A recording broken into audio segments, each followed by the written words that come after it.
5483 मजमुआत। नतीजा देखकर इसने गहरी सांस ली। अब इनमें से कौन सा दुरुस्त हो सकता है भला? खैर, वो इन तमाम अल्फाज को देखती है, शायद कुछ मिल जाए। पहला मजमुआ था ऑस्टे पाउडर्स। इसने खफगी से नफ़ी में सर हिलाया। वो इन अजीबो गरीब मजमुआत से नज़र गुजारती तेज़ी से मोबाइल स्क्रीन को उंगली से ऊपर नीचे कर रही थी कि एक मजमुआ अल्फाज पर ठहर सी गई। स्टोर स्वेप्स के हरूफ को आगे पीछे करने से बनने वाले 2 अल्फाज थे। Type password. इसने अचंभे से दोहराया, यानी कि पासवर्ड टाइप करो, क्या मतलब? और फिर रोशनी के किसी कोंदे की तरह वे इसके दिलो दिमाग को रोशन कर गया। पासवर्ड में पूरे 8 हरूफ होते हैं। टाइप पासवर्ड का मतलब ये नहीं था कि वो खुफिया अल्फाज टाइप करे, बल्कि इसका मतलब ये था कि वो लफ्ज़ पासवर्ड ही टाइप करे। लफ्ज़ पासवर्ड जो अभी भी दुनिया में सबसे ज़्यादा इस्तेमाल होने वाला पासवर्ड है। लाखों ईमेल होल्डर्स का पासवर्ड भी यही लफ्ज़ पासवर्ड है। दुनिया का सबसे कॉमन, सबसे आसान पासवर्ड। इसने मोबाइल बंद किया और पर्स में डाला। तेज़ चलाओ इलाही बख्श, वो बेचैनी से बोली। अपने ऑफिस पहुंचते ही इतनी जल्दी से इससे पहले कभी नहीं हुई थी। मैं ऑफिस जा रही हूँ, मगर प्लीज़, मैं किसी से नहीं मिलना चाहती, सो मुझे कोई डिस्टर्ब नहीं करेगा, ठीक? अब्बा की सेक्रेटरी को हुक्मिया लहजे में कहते हुए वो आगे बढ़ गई। ऑफिस मुकम्मल करने और नकाब उतारने के बाद इसने लैपटॉप खोलकर मेज़ पर रखा और पर्स से मखमली डब्बी निकाली। इसका दिल ज़ोर ज़ोर से धड़क रहा था। अंदर स्याह फ्लैश ड्राइव्स ही रखी थी। इसने इसे बाहर निकाला और ढक्कन खोलकर सॉकेट में डाला। चंद लम्हों बाद स्क्रीन पर 8 चौखटे इसके सामने चमक रहे थे। कीबोर्ड पर उंगलियां रखकर इसने लम्हे भर को आंखें बंद करके गहरी सांस अंदर खींची और फिर आंखें खोली। अगर वो गलत हुई तो वह इस फाइल को खो देगी, मगर इसे यकीन था कि पासवर्ड ही वो लफ्ज़ था जो इसे इस फाइल में दाखिल कर देगा। ठंडी पड़ती उंगलियों से इसने टाइप किया, PASSWORD, और इंटर पे उंगली रख दी। चंद लम्हे खामोशी छाई रही, फिर हरा सिग्नल चमका। असेस ग्रांटेड, पासवर्ड दुरुस्त है था। या अल्लाह, वो खुश हो या हैरान, इसे कुछ समझ में नहीं आ रहा था, मगर दिल की धड़कन मज़ीद तेज़ हो गई थी। स्क्रीन पे अब वो फाइल खुल रही थी। इसके लिए जो प्रोग्राम कंप्यूटर ने खोला वह विंडोज़ मीडिया प्लेयर था। इसने अचंभे से स्क्रीन को देखा। इसका मतलब था कि वो फाइल कोई वीडियो या ऑडियो थी। इसका पहला ख्याल अपनी और इरम की वीडियो की तरफ गया और बाई की मेहंदी की, मगर इससे ज़्यादा कुछ सोचने का मौका नहीं मिला। वो कोई वीडियो थी जो शुरू हो चुकी थी। इसके पहले मंजर पे नज़र पड़ते ही हया सलमान का सांस रुक गया। इसे लगा वो कभी हिल नहीं सकेगी। अल्लाह अल्लाह, ये कैसे? वो सफ़ेद पड़ता चेहरा लिए स्क्रीन को देख रही थी। जो काम निपटाकर इसे बहारे गुल से निपटना था, वो काम अभी नहीं आए थे, मगर वो जानता था कि आज दोपहर से अच्छा मौका इसे हलीमा उस्मान के घर जाने का नहीं मिलेगा, इसलिए वो इधर आ गया था। हलीमा आंटी ने दरवाज़ा खोला तो वो सामने ही खड़ा था, सूट में मलबूस, वहीं ग्लासेस, जेल से पीछे किए बाल और अब्दुर्रहमान के माथे मखसूस बाल। अब्दुर्रहमान, आ जाओ, वो खुशगवार हैरत से कहते हुए एक तरफ हुई। सफ़ीर किधर है? हलीमा बेतासर और सपाट अंदाज में कहते हुए इसने कदम अंदर रखा। ये तो तय था कि वो लोगों को कभी रिलेशनशिप टाइटल से नहीं बुलाया करता था, सिर्फ इनके नाम लिया करता था।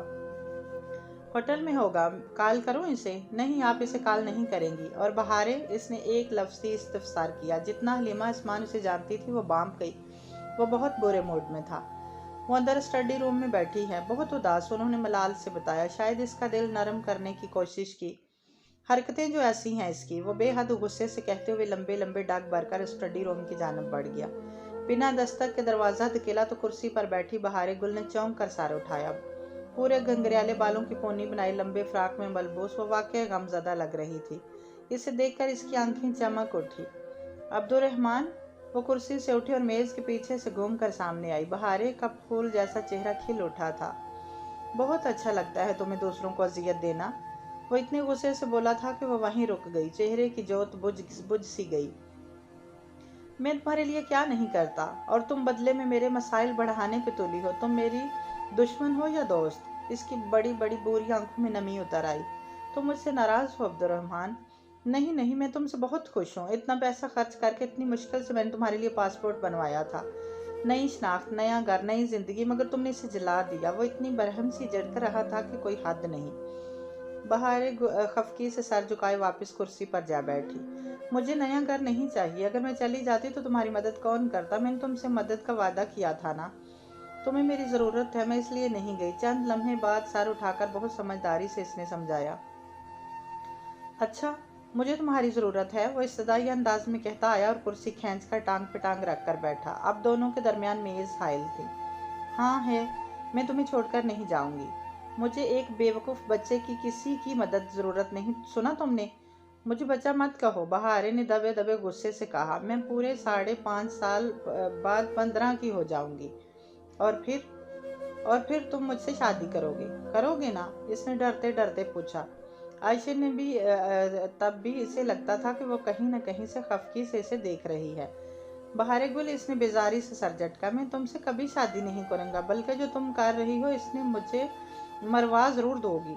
नहीं, ऐसे मत कहो, मैं तुम्हें हर्ट नहीं कर सकती। इसकी आंखें डबडबा गई। मगर तुम हमेशा मुझे हर्ट करते हो, तुम हमेशा मुझसे झूठ बोलते हो। अच्छा, कौन सा झूठ बोला है मैंने? जरा मैं भी तो सुनो। इसके तेवर वैसे ही लग रहे थे, मगर पलकें सुकेड़े अब वो इस तरह इसे देख रहा था। बहारे को महसूस हुआ वो दिलचस्पी से इसकी बात सुनने का मुंतजिर है, और इसका गुस्सा भी ज़रा कम हुआ है। बहुत सारे झूठ दलार में बगले नहीं हैं जितने झूठ तुम मुझसे बोले हैं। वो खफा से अंदाज में मगर डरते डरते कह रही थी। मगर अब मुझे सब पता चल गया है। मसलन क्या पता चल गया है तुम्हें मेरे बारे में? बहारे को लगा वो ज़रा सा मुस्कुराया था, चैलेंज देती मुस्कुराहट, उकसाती हुई मुस्कुराहट। बहुत सी बातें। यह कि तुम्हारा असली नाम अब्दुर्रहमान नहीं है, और यह कि तुम्हारा नाम जहान सिकंदर है, और तुम ही हया के कज़न हो। जहान एकदम हंस पड़ा। बहारे को हौसला हुए से बुरा नहीं लगा। वो इसे डांटेगा नहीं। इसको ज़रा तकवीत मिली। सब्र नहीं हुआ आयशे से। मैंने इसे कहा था कि जाते वक्त बताए, इसने अभी बता दिया। वो जैसे बहुत महसूस हुआ था। इसने अपने जाते वक्त ही बताया था। तुम बहुत झूठ बोलते हो अब्दुर्रहमान। बहारी ने खफकी से इसे देखा। और ये बात तुमने कितने लोगों को बताई है? वो कुर्सी से उठते हुए बोला। इसके तासरात अब तक हमवार हो चुके थे। न गुस्सा था, न महफूज सी मुस्कुराहट। किसी को नहीं, प्रॉमिस। मुझे उम्मीद है कि तुम इसे राज रखोगी। क्या तुम्हें राज रखने आते हैं बहारे गुल? मेज़ पे दोनों हथेलियां रखकर इसकी तरफ झुक कर वो संजीदगी से पूछ रहा था। बहारी ने इस बात में सर हिलाया। मुझे राज रखने आते हैं। तुम्हारा पासपोर्ट कहाँ है? मैंने जला दिया। मैं यहाँ से नहीं जाऊंगी। इसके थोड़ी देर कबल हंसने का असर था जो वो ज़रा नरोठे अंदाज में बोली थी। मैं तुम्हारा नया पासपोर्ट जल्द भिजवा दूंगा, और तुम्हें जाना पड़ेगा क्योंकि मैं भी यहीं से जा रहा हूँ। वो वापस सीधा हुआ। किधर? हमारे साथ? इसका चेहरा चमक उठा। नहीं, बल्कि यहाँ से बहुत दूर, और मैं तुमसे आखिरी दफ़ा मिल रहा हूँ। अब हम कभी नहीं मिलेंगे। तुम मुझे एक अच्छी या बुरी याद समझकर बुला देना। मुझे यहाँ से निकलना है, इससे कबल कि मैं गिरफ्तार हो जाऊँ, और अगर मैं गिरफ्तार हुआ तो मुझे फांसी हो जाएगी। अगर तुम नहीं चाहती कि मेरे साथ ये सब कुछ हो तो मेरी बात मानो। जब पासपोर्ट आ जाए तो चली जाना। वो बेतासर लहजे में कहकर जाने के लिए मुड़ा। मगर तुम कहाँ जा रहे हो? वो परेशानी से कह उठी। जहां ने गर्दन मोड़कर इसे देखा। मैं जहाँ भी जा रहा हूँ इसके बारे में तुम्हें आयशे या आने या पाशा को नहीं बता सकता, इसलिए यह सवाल मत करो। क्या तुमने किसी को नहीं बताया? क्या तुमने किसी को नहीं बताया कि तुम कहाँ जा रहे हो? वो आंसू रोकने की कोशिश करते हुए बमुश्किल बोल पाई थी। मैंने आने से कुछ दिन पहले हया को बताया था। इसे मालूम है कि मैं किधर जा रहा हूँ। इसे राज रखने आते हैं। वो कहकर दरवाज़ा खोलता हुआ बाहर निकल गया। बाहर गुल भाग कर बाहर आई। भीगी आंखों से इसने अपने अब्दुर्रहमान को बैरूनी दरवाज़ा पार करते देखा। यह ख्याल कि वो इसे आखिरी दफ़ा देख रही है बहुत अजियतनाक था। आंसू टिप टिप इसके चेहरे पर लड़कने लगे। आज पहली दफ़ा इसे यकीन आया था कि वो आखिरी दफ़ा अब्दुर्रहमान को देख रही है, मगर बहुत जल्द वो गलत साबित होने वाली थी। स्क्रीन की रोशनी इसके सफ़ेद पड़ते चेहरे को भटका रही थी। वो सांस रोके एक टिक इस मंजर को देख रही थी जो इसके सामने चल रहा था। वो एक कमरे का मंजर था। नफासत से बना बेड, खिड़की के आगे ग्रे पर्दे। कैमरा किसी ऊंची जगह पर रखा गया था क्योंकि इसे सामने राइटिंग टेबल की खाली कुर्सी नजर आ रही थी। कैमरा यकीनन कंप्यूटर मॉनिटर का ऊपर रखा गया था। मॉनिटर नज़र नहीं आ रहा था, मगर वो जानती थी कि यहाँ कंप्यूटर ही होता है। وہ کمر پہلے کیے دیکھ رہی تھی۔ کمرے نے اسے نہیں چونکایا تھا، اس شخص نے چونکایا تھا جو ابھی ابھی کرسی پہ آ کر بیٹھا تھا۔ میں امید کرتا ہوں مدام آپ پہلی اور آخری شخصیت ہوں گی جو اس فائل کو کھول پائیں گی۔ اس کے ہاتھ میں مونگ پھلی کا پیکٹ تھا جسے کھولتے ہوئے وہ مخاطب تھا۔ کس سے؟ یقیناً حیا سے۔ وہ سانس روکے اسے دیکھ رہی تھی۔ میرا نام جہان سکندر احمد ہے، بہت پرسکون سے انداز میں گویا اسے دیکھتے ہوئے کہہ رہا تھا۔ میجر جہان سکندر احمد۔ احمد میرے دادا کا نام تھا اور یہی میرا سر نیم ہے۔ میں جانتا ہوں تم یہ سمجھتی ہو کہ میں یعنی میجر احمد پنکی تھا۔ ایسا نہیں ہے، میں پنکی نہیں تھا۔ بات کرنے کے ساتھ ساتھ وہ تھوڑی تھوڑی دیر بعد مونگ پھلی نکال کر منہ میں رکھتا تھا۔ وہ بت بنی اسے دیکھ رہی تھی، بنا پلک جھپکے، دم سادے۔ چند لمحے ٹھہر کر وہ بولا، میں ڈولی تھا، یاد ہے تمہیں؟ گیم جیتنے کے بعد کنگ میکر کی مخصوص مسکراہٹ۔ وہ اسے نہیں جانتی تھی، نہیں پہچانتی تھی۔ ایک چوتھے نام سے بھی تم مجھے جانتی ہو، عبد الرحمن پاشا، ہوٹل گرینڈ کا مالک، ایک برا آدمی۔ وہ گویا سانس لینے کے لیے رکا، پھر نفی میں سر ہلایا۔ میں برا آدمی نہیں ہوں، نہ کبھی تھا۔ میں چاہتا تھا کہ تم مجھے خود تلاش کرو، مجھے خود ڈھونڈو، مجھے ڈسکور کرو۔ بہت بار میں نے تمہیں بتانے کی کوشش کی مگر تم نہیں سمجھ سکی، سو میں نے چاہا کہ میں تمہیں خود بتا دوں۔ وہ اب ٹیک لگا کر کرسی پہ بیٹھا جیسے یاد کر کے سوچ سوچ کر بول رہا تھا۔ اس کی نگاہیں دور کسی غیر مرئی نقطے پہ جمی تھی۔ وہ بالکل سانس روک کے دم سادے اسے دیکھ رہی تھی۔ یہ اس کی زندگی کا سب سے بڑا سرپرائز تھا۔ میں نے تمہیں سب کچھ ڈائریکٹلی اس لیے نہیں بتایا کیونکہ میں کبھی اتنی آسانی سے اتنے صاف لفظوں میں کسی کو کچھ نہیں کہا کرتا۔ میرے پیشے کا یہی تقاضا ہے اور میں نے اپنی عمر کا ایک بڑا حصہ انفارمیشن انکوڈ اور ڈیکوڈ کرنے میں صرف کیا ہے۔ اس لیے میں نے ایک پزل ترتیب دیا، ایک ٹریسر ہنٹ، اور تم اسے حل کر لو گی، یہ میں جانتا ہوں۔ کب کرو گی؟ تب میں کہاں ہوں گا، زندہ بھی ہوں گا یا نہیں، باہر ہوں گا یا پھر سے جیل میں نہیں جانتا، بس اتنا جانتا ہوں کہ تم اسے حل کر لو گی۔ جولائی کی گرمی میں ہی اس کے ہاتھ پیر برف بن رہے تھے۔ وہ بالکل پلک جھپکے بنا دیکھ رہی تھی۔ وہ بس اسکرین کو دیکھ رہی تھی، اسے ایسے جیسے اس نے کبھی اسے نہ دیکھا ہو۔ وہ رکائی پہلی دفعہ اس شخص سے مل رہی تھی۔ جب تک انسان کسی دوسرے کی جگہ پر کھڑا نہیں ہوتا وہ جان نہیں پاتا کہ اصل کہانی کیا ہے۔ ایک ہی روایت ہے، اگر راوی اور مروی کی جگہ بدل دو تو سارا قصہ ہی بدل جاتا ہے۔ پچھلے چند ماہ میں تمہاری زندگی کی کہانی کا حصہ رہا ہوں، اب میں چاہتا ہوں کہ تم میری طرف کی کہانی سنو۔ بات کے اختتام پہ وہ مسکرایا تھا۔ اسے کہتے ہیں اپنی کہانیوں کا سویپ کرنا، رائٹ؟ یو ایڈیٹ، بے اختیار اس کے لبوں سے نکلا تھا۔ وہ ابھی تک پلک نہیں جھپک پا رہی تھی۔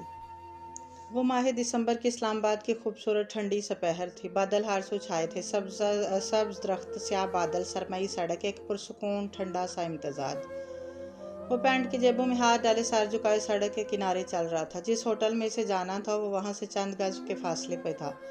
وہ عادتاً ٹیکسی سے مطلوبہ مقام سے ذرا دور اتر رہا تھا، اب اسے پیدل چل کر ہوٹل تک جانا تھا۔ وہ وہیں کر رہا تھا مگر سر کے پچھلے حصے میں اٹھتا درد شدت اختیار کرتا جا رہا تھا۔ وہ مائیگرین نہیں تھا مگر شدت ویسی ہی تھی۔ وہ ظاہر نہیں کرتا تھا لیکن تکلیف کبھی کبھی ناقابل برداشت ہو جاتی تھی۔ یہ الگ بات تھی کہ ابھی اس کی ذہنی اذیت کا بڑا سبب ممی کی باتیں بنی ہوئی تھیں جو صبح سے اس کے دماغ میں گھوم رہی تھی۔ جب ممی غصے سے اسے جہان سکندر کہہ کر مخاطب کرتی تو اس کا مطلب یہ ہوتا کہ اب اگر وہ بات نہیں مانے گا تو وہ ہرٹ ہوں گی۔ ایسے موقع کم ہی آتے تھے مگر جب آتے تو اسے دکھی کر جاتے۔ تب اس کے پاس بات ماننے کے علاوہ کوئی چارہ نہ ہوتا تھا۔ آج بھی نہیں تھا۔ آج تو ممی نے کال کے اختتام پر تانا بھی دے دیا تھا، جہان سکندر تم مجھ سے زیادہ اپنے باس کی مانتے ہو، مجھے اب یہیں لگا ہے۔ ہوٹل کا بیرونی گیٹ سامنے تھا۔ وہ چھوٹے چھوٹے قدم اٹھاتا اندر داخل ہوا۔ اسے کسی نے نہیں روکا، البتہ آج معمول سے زیادہ سیکیورٹی نظر آ رہی تھی۔ انٹرنس کینوپی کی طرف جاتے ہوئے وہ محتاط نظروں سے اطراف کا جائزہ لے رہا تھا۔ یقیناً ہوٹل میں کوئی خاص تقریب ہونی تھی جس کی وجہ سے سیکیورٹی عام دنوں سے کہیں زیادہ تعینات کی گئی تھی۔ ابھی وہ انٹرنس سے ذرا دور تھا جب اس کا موبائل بجا۔ وہ رکا اور سیاہ جیکٹ کی جیب سے موبائل نکالا۔ اس کا سلور اسمارٹ فون جو کچھ عرصہ قبل اسے دیا گیا تھا، جس میں لگے بے حد پیشے قیمت سرویلنس اس کی قیمت کو اسی ماڈل کے کسی بھی فون سے کئی گنا زیادہ بنا چکے تھے۔ اور وہ جانتا تھا کہ موجودہ کام ختم ہوتے ہی اسے یہ سب واپس کرنا ہوگا۔ سیکرٹ فنڈ کی ایک ایک پائی کا حساب اور جسٹیفیکشن انہیں دینی پڑتی تھی۔ Mrs partner. اسکرین پہ نام جل بجھ رہا تھا۔ وہ عادتاً کبھی بھی لوگوں کے نام نمبر اصل ناموں سے محفوظ نہیں کرتا تھا۔ حماد پارٹنر کے نام سے اور اس کی منگیتر ثانیہ جو اس کے ساتھ ہی کام کرتی تھی مسز پارٹنر کے نام سے اس کے فون میں موجود تھی۔ ہیلو، اس نے کان سے فون لگایا۔ پہلے کسی کو بولنے کا موقع بھی دینا بھی اس کی عادت بن چکی تھی۔ بہت سی عادات جو ان 12 سالوں نے اسے دی تھی۔ تم کہاں ہو؟ میں لابی میں تمہارا انتظار کر رہی ہوں۔ بس آ رہا ہوں۔ اس نے موبائل بند کر کے جیکٹ کی جیب میں رکھا اور داخلی دروازے کی طرف آیا۔ گارڈ نے کافی رکھائی سے اس سے شناخت طلب کی۔ آج واقعی حد سے زیادہ سختی تھی۔ ایسے مواقع پہ جو کم ہی آتے تھے وہ اپنی اصل شناخت ہی دکھایا کرتا تھا۔ اس نے اندرونی جیب سے والٹ نکالا، اسے کھولا اور اندر والٹ کے خانے میں پلاسٹک کور میں مقید کارڈ کچھ اس طرح سے سامنے کیا کہ اس کا انگوٹھا اس کے نام کو چھپا گیا، مگر تصویر ایجنسی کا سا حرفی مخفف وہ مشہور زمانہ پھول بوٹوں سے مزید 4 چوکھٹوں کا نشان واضح تھا۔ گارڈ کی تنی ابرو سیدھی ہوئی اور ایڑیاں خود بخود ہل گئیں۔ سر کہتے ہوئے اس نے ذرا پیچھے ہٹ کر راستہ دیا۔ وہ سپاٹ چہرے کے ساتھ والٹ واپس رکھتا اندر کی جانب بڑھ گیا۔ کبھی کبھی جب وہ پاکستان میں ہوتا تو اسے یہ عیش بہت اچھے لگتے۔ لابی میں داخل ہوتے ہی اس نے بنا گردن گھمائے بس نگاہوں سے چھت، فانوس اور دیواروں کے کونوں میں لگے سیکیورٹی کیمروں کا جائزہ لیا۔ کتنے کیمرے تھے، ان کا رخ کیا تھا، ڈیوٹی پر کتنے گارڈ موجود تھے، اگر آگ لگ جائے یا کوئی ایمرجنسی ہو تو فائر ایگزٹ کس طرف تھا، اور اس جیسی بہت سی باریکیوں کو جانچ کر وہ لابی میں موجود صوفوں کی جانب بڑھ گیا جدھر ثانیہ ایک صوفے پہ بیٹھی تھی۔ اس نے سیاہ سفید دھاریوں والی شلوار قمیض پہ سیاہ سویٹر پہن رکھا تھا، گلے میں دوپٹہ گہرے بھورے بالوں کی اونچی پونی اور اپنے مخصوص انداز میں ٹانگ پہ ٹانگ رکھے بیٹھی ثانیہ اسے اپنی جانب متوجہ پا کر شناسائی سے مسکرائی تھی۔ وہ اس کی ایک بہت اچھی دوست تھی۔ ان سے جونیئر تھی، مگر حماد کی فیملی سے گہرے تعلقات کے باعث وہ ایک دوسرے کو اچھی طرح جانتے تھے۔ وہ بھی جواباً ہلکے سے مسکرا کر اس کی طرف آیا۔ وہ 2 صوفے آمنے سامنے لگے تھے۔ درمیان میں ایک چھوٹی سی میز تھی جس پہ ثانیہ کا سیاہ پاؤچ رکھا تھا۔ ایک قدرے بڑا سا پرس بھی ساتھ ہی پڑا تھا۔ وہ قریب آیا تو ثانیہ اٹھ کھڑی ہوئی۔ السلام علیکم، کیسے ہو اور کب سے ہو ادھر؟ وعلیکم السلام، فائن تھینکس، زیادہ دن نہیں ہوئے، کام سے آیا تھا۔ مقابل صوفے پہ بیٹھتے ہوئے اس نے بتایا۔ کتنے دنوں سے اسلام آباد میں تھا؟ تعداد اس نے نہیں بتائی۔ دوسرے آپ کے بارے میں جتنا کم جانے اتنا ہی اچھا ہوتا ہے۔ وہ تو مجھے اندازہ تھا تمہارا کام۔ اس نے بیٹھتے ہوئے ابرو سے سیاہ پاؤچ کی طرف اشارہ کیا۔ جہان نے اس بات میں سر ہلایا۔ جتنا کر سکی کر دیا۔ تمہاری معلومات ٹھیک تھی۔ وہ سفارت خانے کی کار استعمال نہیں کرتی۔ اب اس کے سامنے بیٹھی وہ اسے دھیمی آواز میں امریکی سفارت خانے کی سیکنڈ سیکرٹری کے متعلق بتا رہی تھی، جو ویزا سیکشن کی ہیڈ تھی اور بھارتی نژاد امریکی شہری تھی۔ اسے سفارت خانے کی سیکنڈ سیکرٹری کے متعلق چند معلومات درکار تھی، اور وہ بھی بہت جلد۔ اس لیے اس نے صبح ثانیہ کو فون کیا تھا۔ ثانیہ تمام ضروری چیزیں لے آئی تھی اور اب زبانی بریفنگ دے رہی تھی۔ یو نو وٹ، وہ امریکی سفارت خانے کی ان گاڑیوں میں سے کوئی استعمال نہیں کرتی جو ہر وقت اسلام آباد میں گردش کرتی رہتی ہیں۔ ویسے ان گاڑیوں کی تعداد تقریباً 150 ہے۔ 140، اس نے مسکراہٹ کے ساتھ تصحیح کی۔ ثانیہ سر ہلا کر رہ گئی۔ وہ ہمیشہ سے اس سے زیادہ باخبر رہتا تھا۔ بہرحال وہ ان میں سے کسی گاڑی پر سفر نہیں کرتی، کیونکہ اس کو ایک جگہ کہتے سنا گیا تھا کہ ان 140 گاڑیوں میں سے کسی ایک کا دروازہ بھی کھلے تو ایمبیسی کو خبر ہو جاتی ہے۔ اس لیے اسے ایمبیسی کی گاڑیوں سے چڑ ہے، اور یہ بھی کہ ان کی اتنی سیکیورٹی نہیں ہوتی جتنی اسلام آباد میں ہوتی ہے۔ اس کے باوجود امریکی سفارت کو خود کہہ کے اپنی پوسٹنگ اسلام آباد کرواتے ہیں۔ کراچی سے بھاگتے ہیں، مگر اسلام آباد تو ان کے لیے جنت ہے۔ چند منٹ وہ دونوں سفارت خانے کی باتیں کرتے رہے، نام لیے بغیر بے زار سی باتیں۔ پھر لمحے بھر کو جب دونوں خاموش ہو گئے تو ثانیہ نے موضوع بدلا۔ کوئی اور کام بھی ہے اسلام آباد میں؟ اس نے سرسری سا پوچھا، مگر وہ جانتا تھا وہ کس طرف اشارہ کر رہی ہے۔ ہاں، 2 دن بعد میرے کزن کی مہندی ہے اور ممی چاہتی ہے کہ میں اٹینڈ کروں۔ اور تم کیا چاہتے ہو؟ وہ پتلیاں سے کیڑے بغور اسے دیکھ رہی تھی، وہی تیکھا انداز جو ان کے اہم پیشہ افراد کثرت سے پایا جاتا تھا۔ مجھے معلوم نہیں، بس میں ان لوگوں سے نہیں ملنا چاہتا۔ ملو گے نہیں تو بات کیسے آگے بڑھے گی؟ تمہارا نکاح ہو چکا ہے تمہارے ماموں کے گھر، اس طرح اس بیچاری لڑکی کی زندگی تو مت لٹکاؤ۔ या निभाओ या छोड़ दो। बात के अख्ताम पर इसने ज़रा से कंधे उचकाए। जहान ने ज़ख्मी निगाहों से इसे देखा। सानिया के लिए इस तबसरा करना कितना आसान था। छोड़ ही तो नहीं सकता, मम्मी बहुत हर्ट होंगी। एक ही तो सूरत है कि वो अपने भाई के साथ फिर से एक हो जाए। ये रास्ता मैं कैसे बंद कर दूँ? तो फिर निभाओ। कितने अरसे से तुम इस बात को लटका रहे हो? जाकर मिल लो ना अपने मामूओं से। मैं इनके घर जाऊं, इनसे मिलूं, इनके साथ ताल्लुकात फिर से इस्तवार करूं। मेरा दिल नहीं चाहता ये सब करने को। इसने बेबसी से सर झटक कर कहा था। अपने मुल्क में अपने दोस्तों के साथ बस यही वो मुकाम था जहां वो अपने दिल की बात कह दिया करता था। देखो जहान, इंसान अपना किया बहुत जल्द भूल जाता है। वो भी भूल चुके होंगे। तुम जाओ और इनको एक मस्बत इशारा दो। इससे वो ये जान ले कि तुम और तुम्हारी मम्मी इनके साथ रिश्ता रखना चाहते हो। वो तुम्हें बहुत अच्छा वेलकम करेंगी। वो कुर्सी पर ज़रा आगे होकर बैठी, गोया समझा रही थी, मगर वो समझना नहीं चाहता था।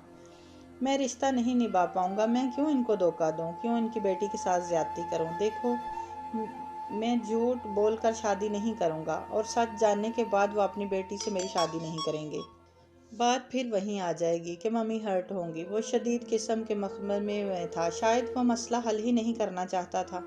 ज़रूरी नहीं कि चीज़ें वैसी हों जैसे तुम सोच रहे हो। तुम उन्हें बताना कि तुम क्या जॉब करते हो, इसकी क्या पेचीदगियाँ हैं, क्या मजबूरियाँ हैं, और ये कि तुम ये जॉब छोड़ नहीं सकते। मुझे यकीन है कि वो अंडरस्टैंड करेंगे। जहान ने नफ़ी में सर हिलाया। लाबी में पसे मंजर में धीमा सा बजता म्यूजिक जैसे एकदम से बहुत तलख हो गया था। तुम मेरे मामू को नहीं जानती। वो ज़रा सी बात पे इशू बनाने वाले लोग हैं। वो इस बात को इशू बना लेंगे कि हमने पहले उन्हें बेखबर क्यों रखा, इतने साल में कभी इनसे मिलने क्यों नहीं आए, वगैरह वगैरह। अपने तमाम रवैये, सब तल्ख बातें सब बुलाकर वो फिर से मम्मी पर चढ़ दौड़ेंगे और नतीजतन मम्मी हर्ट होंगी। मैं इनको मज़ीद दुखी नहीं होने दे सकता। अब मैं क्या करूं? मेरी समझ में नहीं आ रहा। सानिया चंद लम्हे खामोशी से इसे देखती रही, फिर आहिस्तगी से बोली, जहान, अगर हर चीज़ बिल्कुल वैसे हो जैसे तुम कह रहे हो और वो वाकई तुम्हारी मम्मी को फिर से हर्ट करेंगे, तब भी वो इतनी मजबूत तो हैं कि बहादुरी से मुकाबला कर सकें। और ये बात तुम अच्छी तरह से जानते हो। तुम सिर्फ अपने रवैयों की सफाइयाँ दे रहे हो। असल वजह ये नहीं है। तुम बताओ क्या है असल वजह? इसने संजीदगी से देखते हुए सानिया से पूछा। वो जानता था कि वो ठीक कह रही है, फिर भी वो इसके मुंह से सुनना चाहता था। असल वजह ये नहीं है जो तुम बता रहे हो, क्योंकि मैं तुम्हें जानती हूँ। मुझे यकीन है कि तुम जब उन्हें बताओगे तुम सिर्फ एक आर्मी अफिसर नहीं बल्कि एक जासूस भी हो, और वो इस पे रद्द अमल जाहिर करेंगे, तब भी तुम आधे घंटे में उन्हें मुतमईन और कायल कर लोगे। नहीं, मैं उन्हें कायल नहीं कर सकता। वो जानते बूझते किसी भी अपनी बेटी की शादी किसी ऐसे जासूस से नहीं करेंगे जिसकी ज़िंदगी का कोई भरोसा नहीं, जो इनकी बेटी के साथ ना रहे बल्कि किसी दूसरे मुल्क में किसी दूसरे नाम के साथ ज़िंदगी गुजारे, जो वहाँ मर भी जाए तो महीनों इनकी बेटी को पता ना चले कि इनकी कब्र कहाँ है। अजियत से कहते हुए वो कुर्सी पे ज़रा पीछे हुआ। आंखों के सामने रूह को ज़ख्मी कर देने वाला मंजर फिर से लहराया था। अंताकिया के कदीम शहर में इस बड़े से दलान के फवारे के साथ खड़ा घोड़ा और इसकी कमर पे औंधे मुंह लादा गया वजूद। इसने सर झटका। ऐसी कोई बात नहीं, ये असल वजह नहीं है। तुम्हें पता है तुम्हारा मसला क्या है? कदरे खफकी से कहती वो बाहम मट्ठियाँ मेज़ पे टिकाते हुए आगे को हुई। तुम अपने मामू से डरते हो। ऐसी कोई बात नहीं है। बेजारी से हाथ जलाकर वो दूसरी तरफ देखने लगा। ऐसी ही बात है। तुम अभी तक अपने एहसास कमतरी से छुटकारा नहीं पा सके। वो तुम्हें तुम्हारे अब्बा का ताना देंगे और तुम इनके सामने सर नहीं उठा सकोगे। कम ऑन जहान, अब इस चीज़ से बाहर निकल आओ। जहान ने जवाब नहीं दिया। वो ज़रा सी गर्दन मोड़े दाएं जानब देखता रहा। मुझे हैरत होती है कभी कभी तुम पे। इतना काबिल अफिसर, इतना शानदार ट्रैक रिकॉर्ड, एजेंसी के बेहतरीन एजेंट्स में से एक, फिर भी तुम अपने अंदर के एहसास कमतरी से नहीं लड़ सके। तुम अपने अब्बा के किसी जुर्म में शरीक नहीं रहे। जहान जहान इसकी बात नहीं सुन रहा था। वो इसकी तरफ मुतवज्जा ही नहीं था। वो कहीं और देख रहा था। सानिया ने इसकी निगाहों के ताक़ब में देखा। लॉबी के दूसरे कोने में सोफे पे दो लड़कियां बैठ रही थी। एक नीले लिबास में थी और दूसरी स्याह में। स्याह लिबास वाली दराज कद लड़की, जिसने स्याह लंबे बाल दाएं कंधे की तरफ आगे को डाले हुए थे, काफ़ी खूबसूरत थी। सोफे पे बैठते हुए इसने दूसरी लड़की के हाथ से कैंडी लेकर मुंह में रखी। दूसरी लड़की साथ ही कुछ कहे जा रही थी। जहान, सानिया ने इसे पुकारा। वो ज़रा चौंक कर इसकी तरफ मुतवज्जा हुआ। क्यों देख रहे हो ऐसे? ये पाकिस्तान है। वो खजल हुआ। शर्मिंदा, बल्कि दोबारा इन लड़कियों को देखा। सानिया, ये ब्लैक कपड़ों वाली मेरी बीवी है। ओह अच्छा। सानिया तजर्बे और जहनी पुख्तगी के इस दर्जे पे थी कि बिना चौंके इस बात में सर हिलाया। अच्छी है। तुमने बुलाया है इसे? नहीं, मैं तो खुद इसे देखकर हैरान हो रहा हूँ। इसने लाइल्मी से शांदे उचकाए। आर यू श्योर ये वही है? हाँ, मैंने इसकी पिक्चर्स देख रखी हैं। सानिया ने इसके ज़रा एहतियात से गर्दन फेर कर इसे देखा। सियाल बास वाली को जैसे मिर्चें लगी थी। कैंडी गैल्बन मिर्चों वाली थी। इसकी आंखों में पानी आया था और नाक सुर्ख पड़ गई थी। वो जैसे खफकी के साथ वाली को डांटने लगी जो हंस रही थी। क्या वो तुम्हें पहचान लेगी? मालूम नहीं, मैं तस्वीरों के मामले में एहतियात बरतता हूँ, सो शायद नहीं। वो बहुत गौर से दूर बैठी लड़की का सुर्ख पड़ता चेहरा देख रहा था। इतनी नज़ाकत, इसे मायूसी हुई थी। ये यहाँ क्या कर रही है? वो जैसे खुद से बोला। पता करूं? सानिया की बात पे इसने इस बात में सर को जुम्बश दी। वो उठ गई।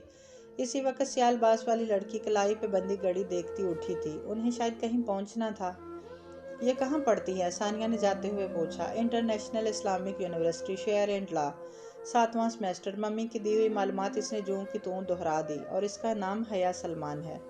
सानिया सर हिला के आगे बढ़ गई। वो दोनों लड़कियां अब लॉबी पार कर रही थी। सानिया सीधी इनके पास नहीं गई, बल्कि पहले से इसने करीब बने कैफे की तरफ जाते रास्ते पर तेज तेज चलते एक वेटर को रोका और इससे ट्रे ली जिसमें कॉफ़ी के 4 कप रखे थे। वो यकीनन अमले से वाकिफ थी, सो वेटर सर हिलाकर आगे चला गया। सानिया ट्रे उठाए इन 2 लड़कियों की तरफ बढ़ गई जो अब लॉबी के आखिरी सिरे तक पहुंच चुकी थी। इसने कुछ कहकर उन्हें रोका। वो दोनों पलटी थी। इतनी दूर से वो इनकी गुफ्तगू नहीं सुन सकता था, मगर इसके तासरात बखूबी देख रहा था। सानिया ने ट्रे इसीलिए पकड़ रखी थी ताकि वो ये तासर देख वो लॉबी के करीब ही कैफ़े में, जिसमें सेल्फ सर्विस मौजूद थी, उठ कर आई है। इस कैफ़े के इंटरेस्ट पे अगर आप मौजूद हों तो लॉबी वहाँ से साफ नज़र आती है। और इस बात करके वो फ़ौरन सीधी जहान की तरफ आने की बजाय अंदर कैफ़े में चली गई ताकि वो लड़कियां इस तरफ ना देख पाए जहां वो बैठा था। सियाल बास वाली लड़की चंबे से नफ़ी में सर हिलाती कुछ कह रही थी। इनसे काफ़ी फासले पर बैठा वो उन्हें ही देख रहा था। दफातन इसे एहसास हुआ कि वो अकेला नहीं है, बल्कि दूसरे बहुत से लोग भी जो आसपास से गुजर रहे थे गर्दन मोड़कर एक दफ़ा इस पे निगाह जरूर डालते थे। इसने कदरे बेचैनी से पहलू बदला। इसे क्या बुरा लगा था वो फैसला ना कर सका। चैरिटी लंच है कोई, इसीलिए आई है। सानिया इसको भेजने के बाद कैफ़े चली गई थी और अब जबकि वो लड़कियां अंदर जा चुकी थी वो वापस आई और सोफे पे बैठते हुए बताने लगी। इसने इस बात में सर हिलाया। गैर मामूली सिक्योरिटी की वजह से इसकी समझ आ गई थी। क्या बात हुई? वो सरसरी से अंदाज में पूछने लगा। बस वहीं पुराना हरबा कि आपको मैंने असोलुद्दीन डिपार्टमेंट में देखा और मुतवक्का तौर पे इसने मुझे नहीं पहचाना। फिर मैंने पूछ लिया कि इधर किस लिए आई हैं, सो इसने बता दिया। वो खामोशी से बैठा, कुछ इसे बहुत बुरा लगा था। फिर जाओ आज इसके घर। हाँ जाऊंगा। इसने इस बात में सर हिलाया, मगर वो अच्छा नहीं महसूस कर रहा था। इस अजीब से इत्तेफाक ने एकदम बहुत कुछ बदल दिया था। खाली हाथ मत जाना, कुछ लेकर जाना। मैं तुर्की से इनके लिए कुछ नहीं लाया, खाली हाथ ही जाऊंगा। अच्छा, फिर कुछ खरीद कर ले जाना, अच्छा इंप्रेशन पड़ेगा। चलो चल कर कुछ खा लेते हैं। वो जैसे जान गई थी कि इसका मूड अच्छा नहीं है, सो उठते हुए बोली। वो खामोशी से उठ खड़ा हुआ और मेज़ पे रखा स्याह पाउच उठाकर जैकेट की जेब में डाल लिया।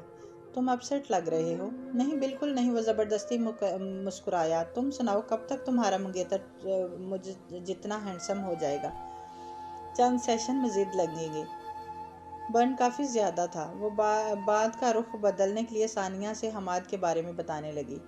कुछ अर्सा कबल एक हादसे में इसका चेहरा कदरे मस हो गया था, अलबत्ता सर्जरी से वो बहुत बेहतर हो रहा था। बेतवज्जी से सुनता गया। इसका जहन वहीं पीछे था। फिर जब सानिया चली गई तो वो बाहर आया। इस्लामाबाद की ठंडी सरमई सड़क के किनारे चलते हुए इसके दिल और दिमाग में सानिया की बातें मुसलसल गूंज रही थी। इस चीज़ से बाहर निकल आओ। तुम अपने अब्बा के किसी जुर्म में शरीक नहीं रहे हो जहान। इस चीज़ से बाहर निकल आओ। अज़ियत की एक शदीद लहर इसके अंदर उठी। आंखों के सामने ज़ख्मी कर देने वाला मंजर फिर से लहराया। सानिया गलत थी। एक जुर्म में वो अपने अब्बा के साथ किसी हद तक शरीक रहा था। बचपन की यादें इसके जहन में बहुत टूटी फूटी बिखरी मदम मदम सी थी। बासफोर्स का नीला समंदर, समंदरी बगले, जहांगीर में वाक़या इनका घर और दादा, ये वो सब थे जो बचपन में इसके साथी थे। दादा अब्बा का साथ इनमें सबसे ज़्यादा असर अंगेज़ था। वो अपने माँ बाप की इकलौती औलाद था, शादी के 7वें बरस मिलने वाली पहली और आखिरी औलाद, अहमद शाह का इकलौता पोता। दादा कारोबार के सिलसिले में तुर्की आया करते थे। वो फ़ौज से मेजर रिटायर्ड हुए थे। वक्त से पहले इनकी रिटायरमेंट की वजह इसकी खराबी सेहत थी। फ़ौज से बाइज़्ज़त तौर पर रिटायरमेंट के बाद वो अपने एक दोस्त के साथ कारोबार में शरीक हो गए और तब ही वो तुर्की आए। फिर आते जाते रहे। तुर्की में इनका इलाज जो पाकिस्तान में मुमकिन ना था, कदरे सस्ता होता रहा। जब अब्बा का तबादला तुर्की हुआ तो मम्मी भी साथ आईं। दादा ने जब ही चंद पैसे जोड़कर जहांगीर के इलाके में ज़मीन खरीदी। वो खुशकिस्मती का दौर था। अब्बा ने बाद में इस जगह का घर बनवाना शुरू किया। वो तब ही पैदा हुआ था। दादा की गोया आधी बीमारी दूर हो गई। वो तब बहुत खुश रहा करते थे। बाकी बची आधी बीमारी के बेहतरीन इलाज की सहूलतों के बायस इस्तांबुल न छोड़ सके। इस वक्त सल्तनत तुर्किया इतनी तरक्की याफ्ता नहीं थी। अभी पापा की हुकूमत आने में काफ़ी दहाइयाँ पड़ी थी। पापा यानी तैयब एर्दोगान। मुल्क तुर्की तब भी बहुत खूबसूरत था। अब्बा वापस चले गए थे मगर मम्मी, दादा और वो इधर ही थे। दादा बिगड़ती सेहत के बायस कारोबार में बहुत ज़्यादा फ़ायदा हासिल ना कर सके, सो घर के हालात कदरे ख़राब होते गए। कुछ अर्सा कबल की खुशहाली रूठ गई। अब्बा की तनख्वाह पर गुजारा करना पड़ा तो जो मुमकिन सी बात लगती थी। तब ही इसने मम्मी को काम तलाश करते और फिर नौकरी करते देखा। तब वो बहुत छोटा था। वो जिस उम्र में मेहनत और मशक्क़त के मानी समझ से बालातर होते थे। मम्मी एक फैक्ट्री में मामूली मुलाजमत करने लगी थी। पता नहीं वो क्या काम करती थी, मगर मुल्क के बुरे हालात के बायस वो नौकरी इनकी तालीमी काबिलियत से कम ही थी। घर से जैसे किस्मत ही रूठ गई थी। दादा अब्बा का कारोबार शदीद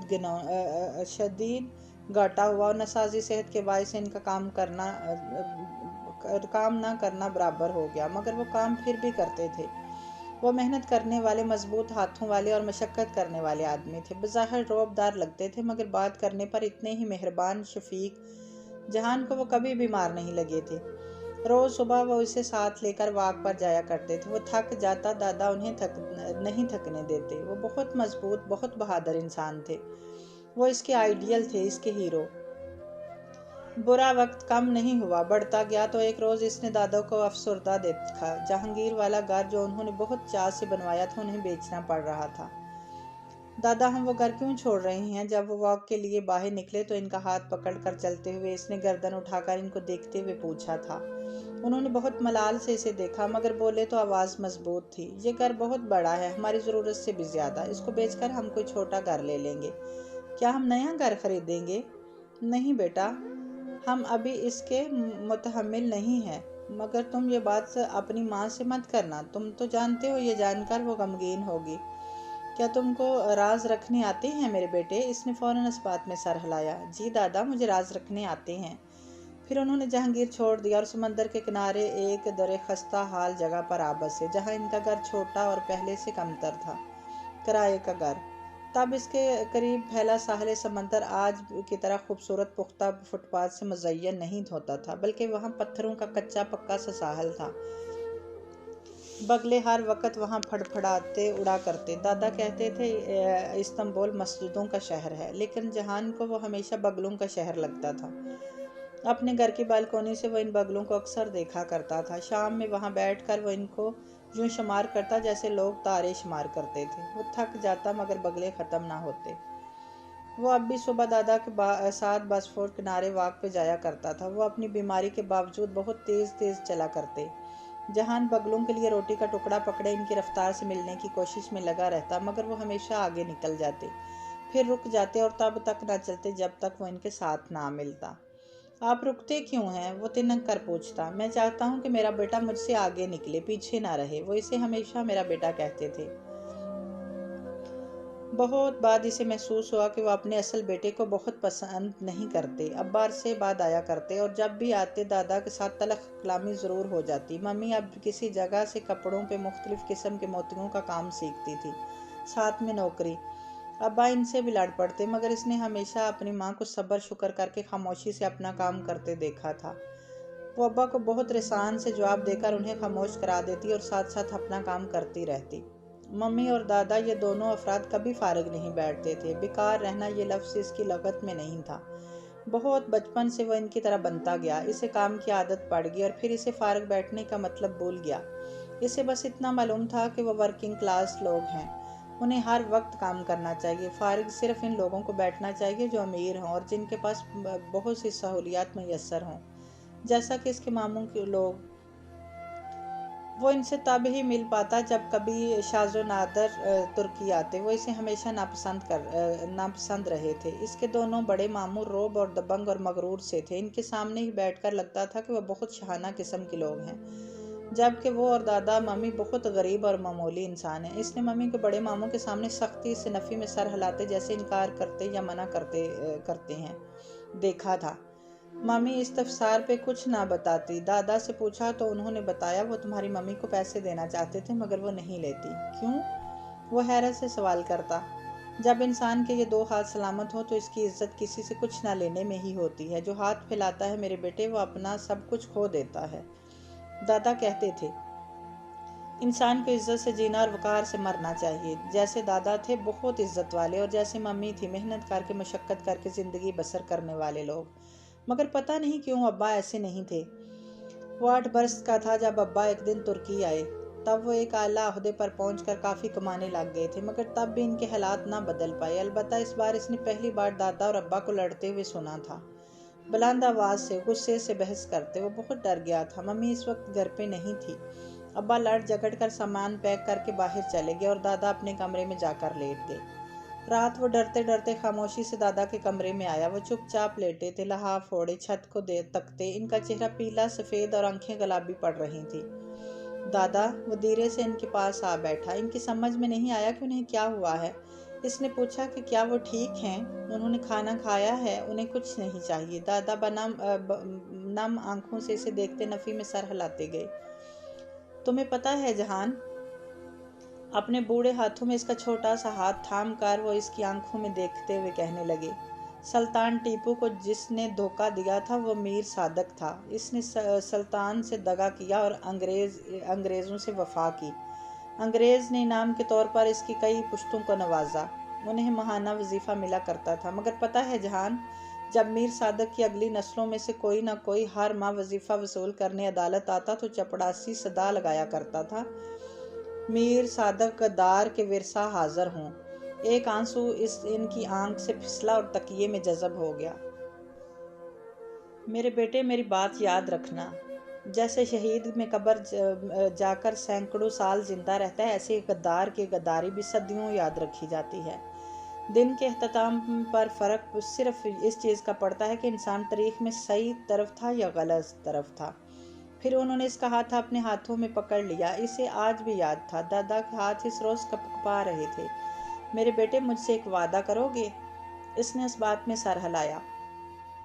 ये तुम्हारा मुल्क नहीं है, मगर तुम इसका खा रहे हो। कभी इसको नुकसान मत पहुंचाना। लेकिन जो तुम्हारा मुल्क है ना, जिसने तुम्हें सब कुछ दिया है और तुमसे कुछ नहीं लिया, इसका कभी कोई कर्ज आ पड़े तो इसे उठा लेना।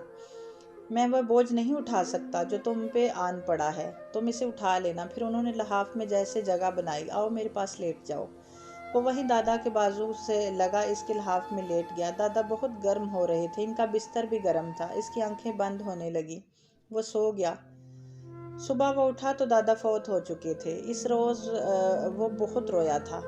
मम्मी भी बहुत रोई थी। इसने पहली बार जाना था कि मौत क्या होती है, मौत की शक्ल और हैयत क्या थी। वो कुछ नहीं जानता था सिवाय इसके कि मौत बहुत सर्द होती है, दादा के जिस्म की तरह। इसने बहुत बार इनका माथा, इनकी आंखें और हाथों को छुआ। वो बर्फ हो रहे थे, सर्द और साकन। इसी शाम एक समंदरी बगरा इनकी बालकोनी में आ गिरा था। वो जख्मी था। जब तक इसने देखा वो मर चुका था। जहान ने इसे दोनों हाथों में पकड़ कर देखा। वो सर्द था, सर्द और सख्त। यही मौत थी। अब्बा इनके साथ नहीं थे। वो कहाँ थे इसे मालूम नहीं था। बस मम्मी और वो दादा को पाकिस्तान ले आए। वहीं इनको दफनाया गया। वहीं वो अब्दी नींद जा सोए। मगर अब्बा का नामो निशान ना था। मम्मी इन दिनों बहुत गमज़दा रहती थी। गम बहुत से थे, मगर तब वो इसकी शिद्दत को नहीं समझता था। वो अपने बड़े मामू के घर था जब एक रोज़ मम्मी ने इसे बताया कि वो इसका निकाह मामू की बेटी से कर रही है। क्यों? इसने अपना पसंदीदा सवाल किया था। क्योंकि कुछ ऐसा हुआ है कि शायद हम यहाँ ना आ सके। मैं चाहती हूँ कि ताल्लुक़ की डोर बंधी रहे, मेरे भाई मुझसे ना छूटें। मम्मी और भी बहुत कुछ कहा था, मगर इसे याद नहीं था। اسے صرف دادا کی باتیں یاد تھی۔ ماموں کا گھر، مامانیاں اور ان کے بچے اسے کچھ اچھا نہیں لگتا تھا۔ وہاں رہ کر اسے مزید احساس دلایا گیا تھا کہ وہ ان سے کمتر ہے۔ وہ بہت حساس ہوتا جا رہا تھا، اسے یاد تھا۔ وہ اس روز فرقان ماموں کے کچن میں پانی لینے آیا تھا جب اس نے اپنے تھوڑے سے بڑے داور کو غصے سے فریج کا دروازہ بند کرتے دیکھا تھا۔ نہیں، مجھے انڈا ہی کھانا ہے۔ سائمہ ممانی اس کو اصرار کر کے منانے کی کوشش کر رہی تھی، مگر وہ بگڑے انداز میں ضد کر رہا تھا۔ کیوں انڈے ختم ہو گئے ہیں؟ میرے لیے کیوں نہیں بچے؟ دفعتاً اس کی نگاہ دروازے پر کھڑے گہرے بھورے بالوں والے لڑکے پہ پڑی تو اس کی آنکھوں میں مزید غصہ دار آیا۔ یہ لوگ ہمارے گھر کے سارے انڈے کھا جاتے ہیں، یہ کیوں آئے ہیں ہمارے گھر؟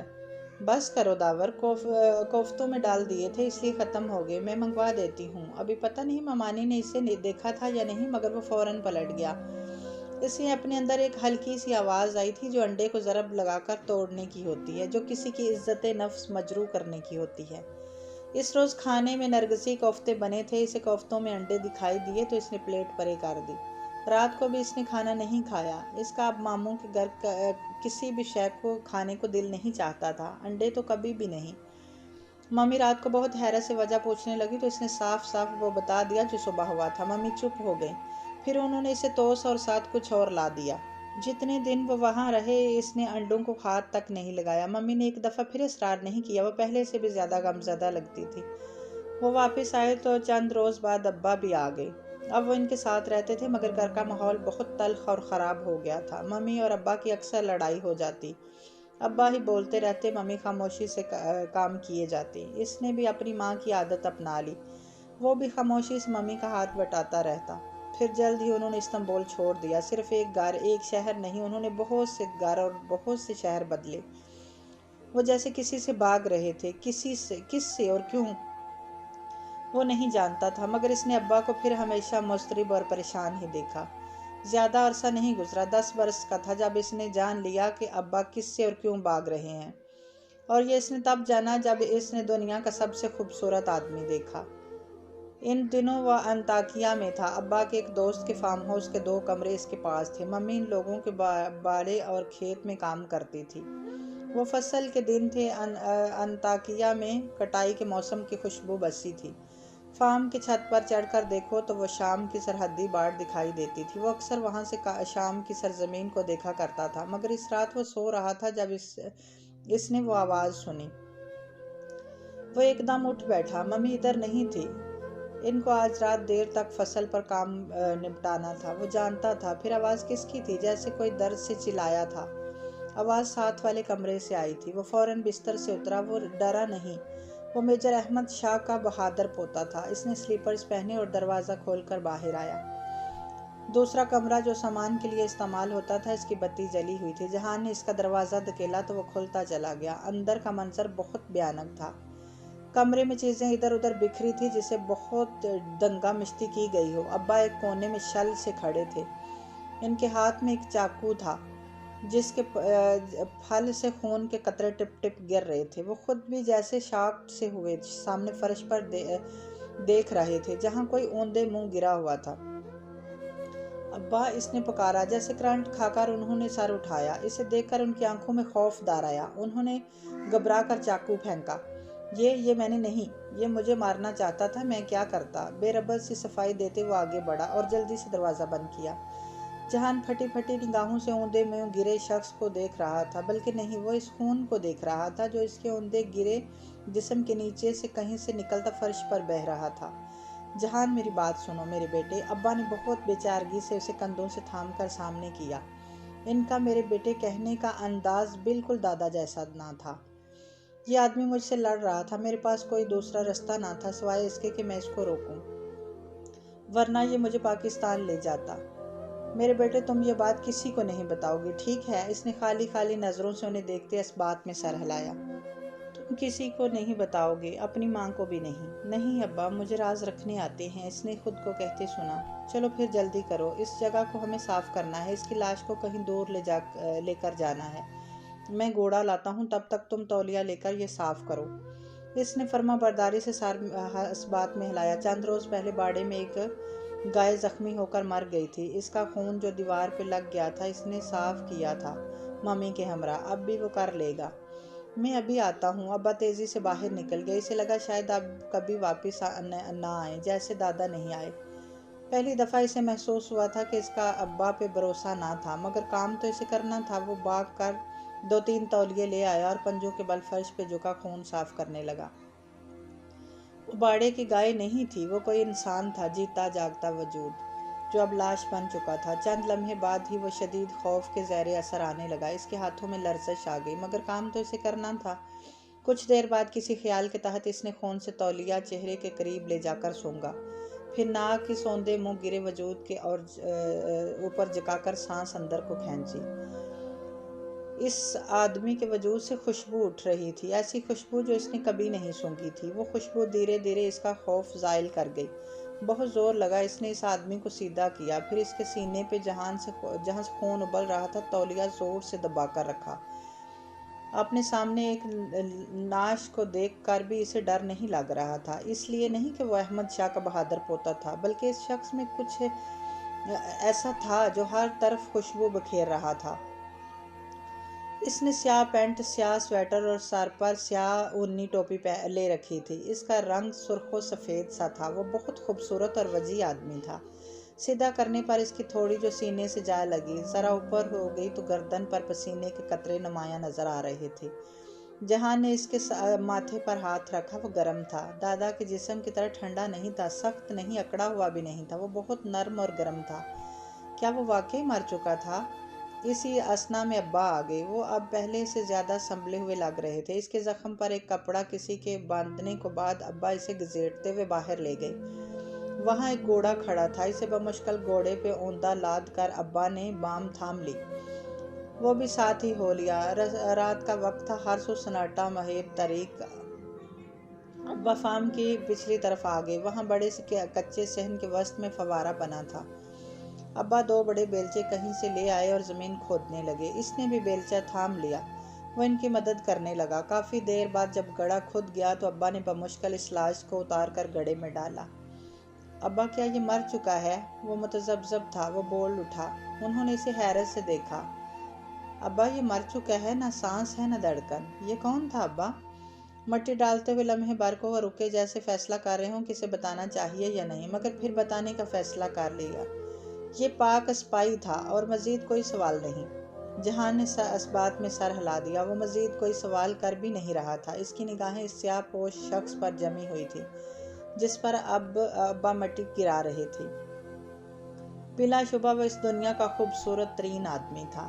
پاک اسپائی، پاکستانی جاسوس۔ واپسی پہ ابا نے کمال مہارت سے تمام نشانات صاف کر دیے۔ تھوڑی سی دیر میں کمرہ یوں ہو گیا جیسے وہاں کچھ ہوا ہی نہیں۔ چیزیں درست کرتے ہوئے اب اسے پتہ نہیں کیوں پھر سے ڈر لگنے لگا تھا۔ جب تک وہ آدمی قریب تھا اس کا سارا خوف زائل ہو گیا تھا، مگر جب وہ دفن ہو گیا تو وہ پھر سے خوف عود کر آیا۔ ابا نے ہر نشان مٹا ڈالا، ممی کو بھی کچھ پتہ نہ چل سکا۔ مگر اسے یاد تھا، دادا کہا کرتے تھے انسان جس جگہ پہ جو کرتا ہے اس جگہ اس کا اثر چھوڑ جاتا ہے، آثار ہمیشہ وہیں رہتے ہیں۔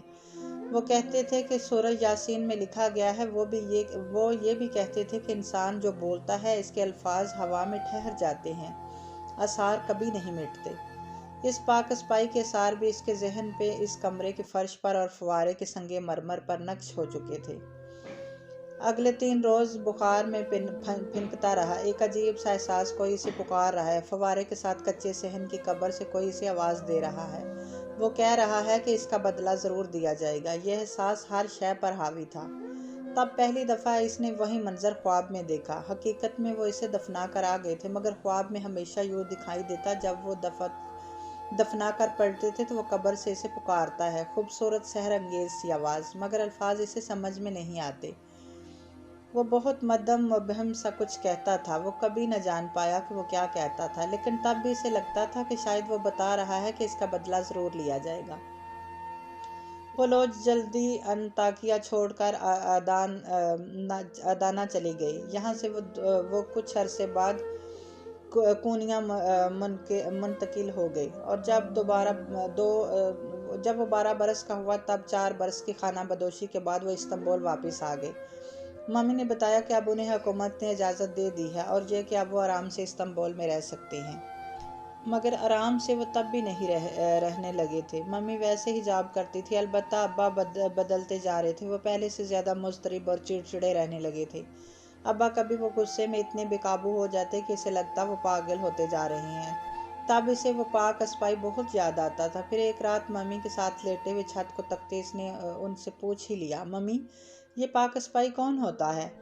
मम्मी चंद लम्हे खामोश रही, फिर कहने लगी, बेटा पाकिस्तान की फ़ौज में जो खुफिया एजेंसीज होती हैं, इनमें बहुत से फ़ौजी और गैर फ़ौजी काम करते हैं। इन अहलकारों में से कुछ तरबियत याफ्ता एजेंट होते हैं। वो अपने मुल्क के राजों की हिफाजत के लिए दूसरे मुल्कों के राज चुराया करते हैं।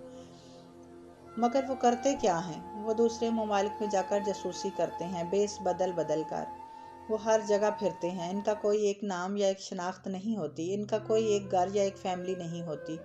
वो कभी कुछ और कभी कुछ बन जाते हैं। इन सब को ये सिखाया जाता है ताकि वो जागे और पाकिस्तान के लोग सुकून से सो सकें। वो अपने मुल्क की आंखें होते हैं। और फिर इनको क्या मिलता है? कुछ भी नहीं, मम्मी ने गहरी सांस लेकर कहा। जब कोई वर्दी वाला सिपाही महाज पे लड़ता है, अगर वो जिंदा रह जाए तो गाजी कहलाता है, जान कर कुर्बान कर दे तो शहीद। एजाज़ात सिर्फ वर्दी वाले को मिलते हैं। इनके नाम पर से सड़कें और चौक मंसूब किए जाते हैं, इन पे फिल्में बनाई जाती हैं। मगर जो जासूस होता है वो अनसंग हीरो होता है, बेनामो निशान, खामोशी से किसी दूसरे मुल्क में ज़िंदगी बसर करता। वो अकेला तन्हा ही काम किया करता है, और अगर गिरफ्तार हो जाए तो अमूमन इसे बचाने के लिए कोई नहीं आता। क्यों? वो हैरान हुआ। बेटा यही इस पेशे की मजबूरी होती है। गिरफ्तार होने की सूरत में जासूस का मुल्क, हुकूमत, फौज, एजेंसी कोई भी खुलम खुला इसे ऑन नहीं करता। अगर इनसे पूछा जाए तो साफ इनकार कर दिया जाता है। दूसरे तरीकों से वो इसे जेल से भगाने की कोशिश ज़रूर करते हैं, लेकिन अगर ये ना हो सके तो जासूस को सारी ज़िंदगी जेल में रहना पड़ता है। अगर वो राज उगल दे तो वो गद्दार कहलाता है। इसलिए इसे ये तक छुपाना होता है कि वो जासूस है, क्योंकि हर मुल्क में जासूसी की सज़ा मौत है। फिर अगर इस पे जासूसी साबित हो जाए तो इसे मार दिया जाता है और इसकी लाश कहीं बेनामो निशान दफन की जाती है या किसी भी तरह डिस्पोज ऑफ कर दी जाती है।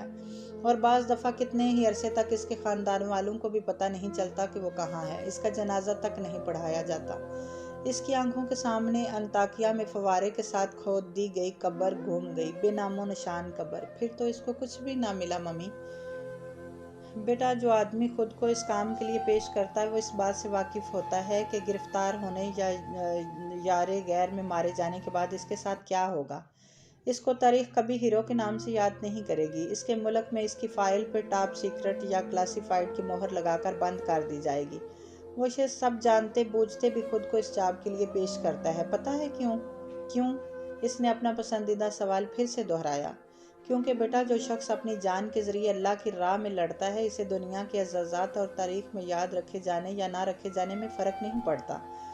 इससे इस बात से भी फ़र्क नहीं पड़ता कि गिरफ्तारी की सूरत में सब इसे छोड़ देंगे और मौत की सूरत में कोई इसका जनाजा भी नहीं उठाएगा, क्योंकि इसे अल्लाह ताला की रज़ा चाहिए होती है और जिसे ये मिल जाए इसे और कुछ नहीं चाहिए होता। मम्मी अक्सर ऐसी बातें बताया करती थी, फिर एकदम चुप हो जाती और फिर अपनी रो में कहती, अपने मुल्क के राज कभी नहीं बेचने चाहिए। इंसान भी कितनी थोड़ी कीमत पे राज़ी हो जाता है। इस वक्त इनकी आंखों में एक लो देती अजियत होती। फिर और से बाद जहान को इस तासर की वजह समझ आई थी, और ये तब हुआ था जब इनकी जदेसी गली से पिछली जदेसी में रहने वाले एक लड़के हाकान ने इस पर राह चलते फिक्रा उछाला कि वो अपना गजीन है और ये कि इसका बाप एक मफरूर मुजरम है। इसने हकान को कुछ भी नहीं कहा, मगर रात जब मम्मी से पूछा तो उन्होंने बताया सब कुछ साफ साफ कि किस तरह अब्बा से गलती हुई और इसकी सज़ा भुगत रहे थे, जलाद वतनी की सज़ा। और तुर्क हुकूमत ने रहम खाते हुए उन्हें सियासी पनाह बख्शी थी। तब इसे लगा वो भी वजीफ़ा लेने वालों की कतार में अदालत में खड़ा है और चपड़ासी ज़ोर ज़ोर से सदा लगा रहा है, सिकंदर शाह गद्दार के वर्षा हाजिर हों। इस सब के बावजूद वो अब्बा से नफ़रत ना कर सका। वो इनसे इतनी ही मोहब्बत करता था जितनी पहले। अब्बा वैसे ही अब बीमार रहने लगे थे। मम्मी कभी कभी इनको डॉक्टर के पास ले जाया करती थी, मगर इनके अखराजात, इसकी पढ़ाई, मम्मी को डबल शिफ्ट काम करना पड़ता। रात में कभी कभार वो मम्मी को लाउंज में पाँव ऊपर करके बैठे तलवों पे बने छालों पे दवा लगाते देखता। ان کے ہاتھ سوئی، موتی، کپڑے، دھاگے اور کینچی سے آشنا ہو کر اب سخت پڑتے جا رہے تھے۔ تب وہ سوچتا کہ وہ بہت محنت کر کے بہت امیر آدمی بنے گا تاکہ ممی کو کام نہ کرنا پڑے اور وہ انہیں جہانگیر والا گھر دوبارہ خرید کر دے سکے۔ مگر وہ وقت کوسے قزاق کی طرح دور چمکتا دکھائی دیتا، لیکن اگر وہ اس کے پیچھے بھاگتا تو وہ غائب ہو جاتا۔ ایک روز وہ اسکول سے آیا تو ممی اپنا پورا والٹ الٹ پلٹ کر دیکھ رہی تھی۔ ان کے چہرے کے افسردہ تاثرات کو دیکھتے ہوئے وہ ان کے پاس آ بیٹھا۔ ممی، کیا آپ اپنا زیور بیچ دیں گی جیسے دادا نے جہانگیر والا گھر بیچا تھا؟ ممی بے دلی سے مسکرا دی۔ چیزیں اسی لیے ہوتی ہیں، میں تمہارے ابا کے اس پیسے کو ہاتھ نہیں لگانا چاہتی جو بینک میں رکھا ہے اور جس نے ہم دونوں کو اپنے شہر کے سامنے شرمندہ کر دیا، اس لیے زیور بیچ رہی ہوں۔ مگر تم یہ بات کسی کو نہیں بتاؤ گے؟ کیا تمہیں راز رکھنے آتے ہیں جہان؟ وہ اکثر دادا کو جہان سے یہ فقرہ کہتے سنتی تھی، اس لیے دہرایا تو اس نے پرملال مسکراہٹ کے ساتھ سر ہلا دیا۔ ممی نے زیور بیچ دیا۔ کچھ وقت کے لیے گزارا ہونے لگا، مگر پھر اس کا دل چاہنے لگا کہ وہ بھی کام کرے، پیسہ کمائے تاکہ اس کی ماں کے ہاتھ نرم پڑ جائیں اور ان کے پیروں کے چھالے مٹ جائیں۔ یہی سوچ کر اس نے پچھلی جدیسی کے خاقان کے کرامت چچا کی ورکشاپ میں کام کرنے کے لیے خود کو پیش کر دیا۔ کرامت بیگ کا بیٹا علی کرامت اس کا کلاس فیلو بھی تھا، سو اس کا کام مل گیا۔ اس کو راز رکھنے آتے تھے، اسے یہ بات اس نے ممی سے راز رکھ لی۔ کرامت بیگ کی گاڑیوں کی ورکشاپ ان کے گھر کے ساتھ یعنی جہان کی گھر سے پچھلی گلی میں تھی۔ جہان کا گھر بلائی منزل پہ تھا، اگر وہاں سے کھڑے ہو کر دیکھا جائے تو کرامت بیگ کا گھر اور ورکشاپ دونوں دکھائی دیتی تھی۔ ورکشاپ گلی کے بالکل نکڑ پہ تھی، اس سے آگے دوسری گلی میں مڑ کر کمرشل ایریا شروع ہو جاتا تھا۔ ایک روز ممی نے اس کے کمرے کی کھڑکی سے جھانکا تو ورکشاپ میں ہاتھ منہ کالا کیے کام کرتا نظر آ گیا۔ یہ وہ وقت تھا جب وہ کھیلنے کے لیے جانے کی اجازت لے کر جایا کرتا تھا اور ممی کو علم ہوتا کہ وہ علی کرامت کے گھر جا رہا ہے۔ آج ان کو پتہ لگ گیا کہ اصل میں وہ کہاں جاتا ہے۔ جب وہ گھر آیا تو انہوں نے ساری بات دہرا دی، مگر نہ اسے ڈانٹا نہ ہی خفا ہوئی۔ تم ورکشاپ میں کام کرو، اخبار بیچو یا پھولوں کے گلدستے بناؤ، کبھی ان کاموں میں اتنا پیسہ نہیں کما سکو گے کہ اپنی پوری کتابیں بھی خرید سکو۔ اس کے باوجود میں تمہیں نہیں روکوں گی، میں اپنے بیٹے کو مضبوط اور محنتی دیکھنا چاہتی ہوں۔ اس نے ہمیشہ کی طرح اس بات میں سر ہلایا۔ کمائی نہ ہونے کے برابر تھی، مگر پھر بھی اسے کام کرنا اچھا لگتا تھا۔ اس نے ممی سے کہا کہ وہ بڑا ہو کر مکینک بنے گا۔ ممی خوب ہنسی۔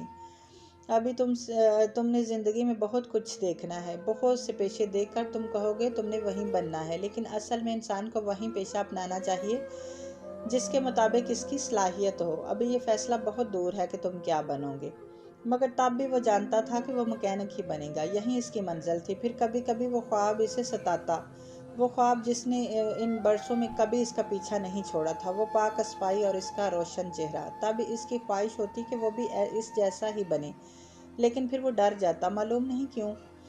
اس کا یہ خوف، عجیب سا الجھن بھرا ڈر کب نکلا؟ شاید تب جب اس نے فریحہ سے دشمنی مول لی۔ فریحہ کرامت بیگ کے بھائی کی بیوی تھی، دراز قد، اسمارٹ، خوبصورت، سبز آنکھوں اور کندھوں تک گرتے اخروٹی بالوں والی۔ اس کا لباس اور اس کا اٹھنا بیٹھنا، اس کے ناز و انداز، سب میں ایک شاہانہ جھلک ہوتی تھی۔ وہ بہت مغرور، بہت طرح دار تھی۔ اس کا بیٹا حاقان بھی اتنا ہی مغرور اور نکچیڑا تھا۔ فریحہ کا شوہر امریکن معمولی صورت کا تھا، جبکہ کرامت بیگ کافی وجیح تھے۔ اس لیے حاقان، جو عمر میں جہان سے 2 برس ہی بڑا تھا، ہر جگہ اپنی ماں کے حسن کے قصے سنایا کرتا تھا۔ وہ لوگ پیچھے سے عرب تھے، آپس میں عربی بولا کرتے تھے۔ ایک روز فریحہ ایقان ان کے اسکول آئی تو حاقان نے سب کے سامنے اپنی ماں کو گلاب کا پھول پیش کرتے ہوئے عربی میں کچھ کہا۔ میں انت مرا جمیلہ ہی اسے سمجھ آیا۔ اس نے علی کرامت سے مطلب پوچھا تو اس نے بتایا کہ مرا جمیلہ بہت بہت خوبصورت عورت کو کہتے ہیں۔ اسے انت بھی بھول گیا، صرف مرا جمیلہ ذہن پہ نقش رہ گیا۔ بے حد حسین عورت، مرا جمیلہ۔ جب ممی اپنے زیور بیچ رہی تھی تو انہوں نے بتایا تھا کہ انہوں نے ایک نیکلس رکھ لیا ہے، وہ اسے نہیں بیچیں گے کیونکہ وہ اسے حیا کو دیں گی۔ تم ہمیشہ یاد رکھنا، میں تمہاری شادی اپنے بھائی کے گھر ہی کروں گی، اس لیے تمہیں استنبول میں کوئی لڑکی خوبصورت نہیں لگنی چاہیے، سن لیا تم نے؟ مگر فریحہ کافی خوبصورت تھی، اسے بھی اچھی لگی، لیکن اتنی بھی نہیں کہ وہ اسے مرا جمیلہ ہی کہہ دے۔ حاقان سے اس کا جھگڑا گیم کے دوران ہوا تھا۔ ورکشاپ میں کام کر کے وہ جدیسی میں کھیلتے علی کرامت، حاقان اور دوسرے لڑکوں کے ساتھ شریک ہوا تھا۔ حقان کا اعتراض تھا، مگر علی کرامت کا کہنا تھا کہ جب دوسرے آدھے گیم کے دوران شامل ہو سکتے ہیں تو جہان کیوں نہیں؟ اس کا اشارہ حقان کی جانب تھا، جو گزشتہ روز ہی اس طرح شامل ہوا تھا۔ مجھ میں اس میں فرق ہے، میں حقان ارکان رضا ہوں اور یہ ایک پناہ گزین کی اولاد۔ جہان نے ہاتھ میں پکڑی سرخ گیند اس کو دے ماری تھی۔ اس نے بروقت سر نیچے کر لیا، مگر پھر تن فن کرتا آگے بڑھا۔ تھوڑی سی مارکٹائی کے بعد لڑکوں نے انہیں چھڑا دیا۔ وہ وہاں سے یوں بکھرے۔ حقان کا ہونٹ پھٹا ہوا تھا اور جہان کی نکسیر پھوٹی ہوئی تھی۔ گھر آ کر اس نے چپ چاپ خون صاف کر لیا۔ اصل اذیت اس تانے کی تھی جو اسے دیا گیا تھا، جسے منہ پر چابک دے مارا ہو۔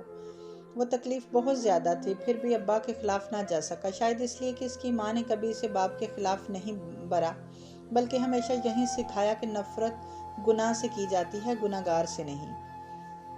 حقان نے البتہ چپ چاپ اپنا خون صاف نہیں کیا۔ اس کا ثبوت یہ تھا کہ فریحہ تن فن کرتی ان کے گھر آئی، بلند آواز اور روانیت سے اس کو بہت سی باتیں سنا کر گئی۔ اس کا شوہر کاروباری آدمی تھا اور مالی حالات کرامت بے سے اچھے تھے۔ اسے اسی پیسے کا غرور تھا۔ یہی نہیں، اس نے جا کر میونسپلی والوں سے بھی بات کی کہ ان سیاسی پناہ گزینوں کو کہیں اور رہائش اختیار کرنے کو کہا جائے، ورنہ وہ ماحول خراب کر دیں گے۔ ممی کو اس بات کا علم نہ ہو سکا، وہ گھر پہ نہیں تھی۔ ابا ان دنوں بیمار رہنے لگے تھے، سو کمرے میں تھے۔ اس نے اکیلے فریحہ کی باتیں سنی، مگر چپ رہا۔ میونسپلٹی والی بات اسے علی نے بتائی۔ اس کا دل جیسے ٹوٹ سا گیا، ابا کی وجہ سے، بلکہ اس کے اپنے جھگڑے کی وجہ سے ان کو یہ گھر چھوڑنا پڑے گا۔ اتنی مشکل سے ممی خرچے کی گاڑی کھینچ رہی تھی۔